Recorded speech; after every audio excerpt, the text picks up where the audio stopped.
Now, Lippincott's, a quick reference for medicine, recommends, among other things, bilateral compression of the eyeballs. In other words, press firmly upon the closed eyelids. This will often work, although in this case no medical explanation can be given. Another medical source book prescribes a good dose of rhubarb and magnesia.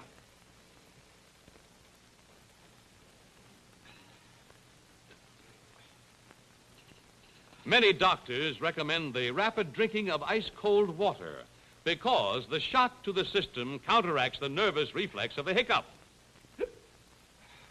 Perhaps the most popular cure among authorities is the one that was contained in an official report to the American Medical Association.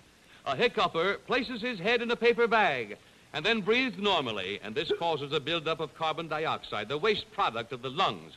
Carbon dioxide, in turn,